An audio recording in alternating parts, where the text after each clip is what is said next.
चलिए, आज एक ऐसे कानून की बात करते हैं जो 40 साल से भी ज्यादा पुराना है। इसका नाम है मुअल्लिमीन के एजेंटों के तौर पर काम करने पर पाबंदी का ऑर्डिनेंस 1980।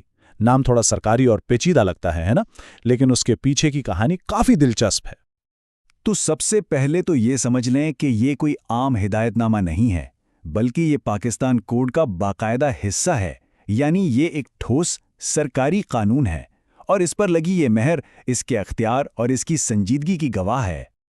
तो सवाल यही उठता है, आखिर 1980 में ऐसी क्या ज़रूरत पेश आ गई कि हुकूमत को हज गाइड्स यानी मुअल्लिमीन के लिए एजेंट रखने पर पाबंदी लगानी पड़ी? इस कानून के पीछे असल वजह क्या थी? इस सवाल का जवाब असल में इस मसले में छुपा है जिसे हल करने के लिए ये कानून बनाया गया था। ये ऑर्डिनेंस एक पहले से मौजूद परेशानी का हल था, जिसे हम आज़मीन के एजेंट का मसला कह सकते हैं। आइए देखते हैं कि यह मसला था क्या। देखें, इस कानून का बुनियादी मकसद था आज़मीन हज को तहफ़्फ़ुज़ देना। मकसद ये था कि जब कोई शख्स अपनी ज़िंदगी के सबसे अहम सफ़र यानी हज के लिए अपना गाइड चुन रहा हो तो उस पर किसी किस्म का कोई दबाव ना हो, कोई अपने फ़ायदे के लिए उसके फ़ैसले पर असर अंदाज ना हो सके। अच्छा, अब इस कानून को सही से समझने के लिए इसमें दो अहम किरदारों को जानना ज़रूरी है। चलें पहले बात करते हैं मुअल्लिम की। तो ये मुअल्लिम आखिर है कौन?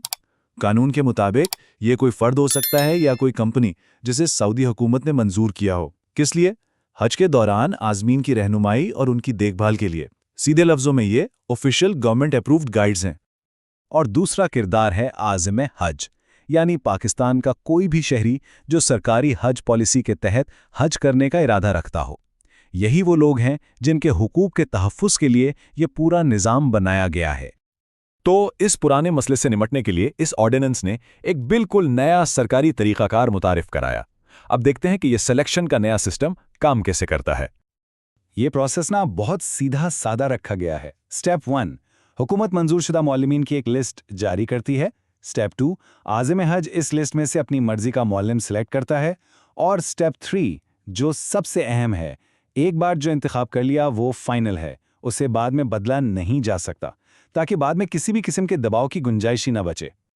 चलें, अब इस कानून के दिल की बात करते हैं, यानी वो 4 काम जो इस ऑर्डिनेंस के तहत सख्ती से मना कर दिए गए, बिल्कुल गैर कानूनी। कानून बिल्कुल वाज़ेह है।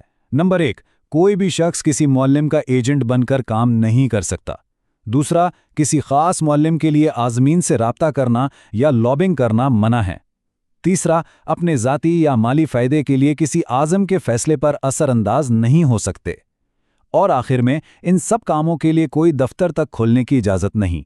मतलब हर वो रास्ता बंद कर दिया गया जिससे आज़मीन का इस्तेहसाल हो सकता था। लेकिन अगर कोई इन कवायद को तोड़ दे तो फिर क्या होगा? जाहिर है, हर कानून की तरह इस ऑर्डिनेंस में भी इसकी सजाएं मुकर्रर हैं। सबसे पहली और अहम बात यह है कि इस कानून को तोड़ना कोई मामूली गलती नहीं, ये एक क्रिमिनल ऑफेंस है, एक फौजीदारी जुर्म। ये बात ही इस मामले की संगीनी को जाहिर करती है। सज़ा कितनी है? 2 साल तक कैद। और सिर्फ कैद नहीं, इसके साथ 5,000 रुपए तक का जुर्माना भी हो सकता है। और ये सज़ाएं सिर्फ हवाई बातें नहीं हैं, ये कानून में साफ साफ लिखी हुई हैं। सेक्शन 4 सबसेक्शन 2 वाज़े तौर पर कहता है कि खिलाफ वर्जी करने वाले को 2 साल तक कैद, 5,000 रुपए तक जुर्माना या फिर ये दोनों सज़ाएं एक साथ दी जा सकती हैं। तो ये सारी तफसील हमें एक बड़े और अहम सवाल पर लाकर खड़ा करती है। आखिर वो कौन सा मौका होता है जब सरकारी कवायद व ज़वाबित सिर्फ पाबंदी नहीं रहते बल्कि एक ज़रूरी तहफ़्फ़ुज़ बन जाते हैं?